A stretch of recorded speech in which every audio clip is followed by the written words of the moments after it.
Kreu i Partisë Demokratike Sali Berisha u ndal te Komisioni për Reformën Zgjedhore. Berisha tha se ende nuk kanë një të mandatuar për të drejtuar këtë komision dhe për atë për reformën territoriale, pasi po diskutohet në Komisionin e Ligjeve lidhur me platformën dhe kriteret. Do mandatohen, por tani për tani po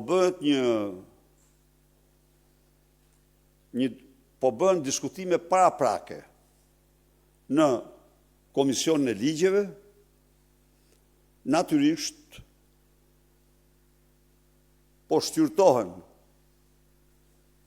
rrethanat, kriteret dhe me radhë. Nuk ka akoma një ekip të mandatuar nga ne se ky do jetë për këtë reformë, ai do jetë për atë reformë. Ai tha se partitë opozitare jashtë PD-ASHM-s që nuk kanë grup parlamentar janë të mirëpritur sepse reforma zgjedhore do të jetë fryti i përbashkët i spektrit opozitar. Në një variant që më sollën mua, ishte Tom Doshin e kalonte në opozitë, e kalonte tek ne. Ne siguroj që edhe jemi të hapur për ta, por pa asnjë diskutim që zëri i tyre do mbahet shumë parasysh. Për ne është rëndësishme të ndjekim një rrjedhë të përbashkët me opozitën. Një mendim të përbashkët. Dhe unë nuk kam paragjykim për asnjërin nga këto forca politike, jo. Rastin tjetër, absolutisht, dhe paketa e reformës zgjedhore do të jetë fruti i përbashkët i gjitha forcave politike të opozitës. Berisha u pyet për deklaratën e deputetit Besar Xhaferi se kryedemokrati duhet të largohet nga partia nëse nuk fakton farsën zgjedhore. Berisha tha se statuti përfshin zgjedhje dhe jo farsa zgjedhore. Interpretimet e statutit për drejtuesit e partisë, Berisha tha se i takojnë anëtarësisë së PD-s t'i bëjë. Ju garantoj se çdo deputet antar mbështetës i kësaj partie do të jetë i lirë të shpreh çdo mendim që ka. Kjo është gjëja më normale.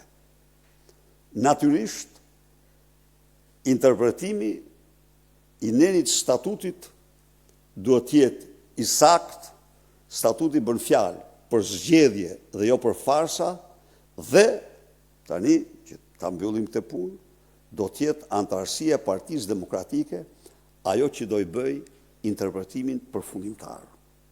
Atë do ketë një garë për kryetarin e PD-s. E hapur. Berisha komentoi edhe vendimin e ish-deputetes së Partisë Demokratike Zheni Gjergji për të pranuar emërimin në detyrën e drejtores së Spitalit të Elbasanit. Nuk është kjo një raport i këtyre individëve me Sali Berishën. Kemi të bëjmë me një raport me ata që i kanë votuar, me ata që i kanë mbështetur. Një gjë mund të them, se për Sali Berishën, të gjithë ata që shkelmojnë mbi atë besim dhe mbështetje, janë automatikisht jashtë kësaj force politike. Kryedemokrati foli edhe për aeroportin e Vlorës për të cilin tha se falimentoi para se të fillojë funksionimin.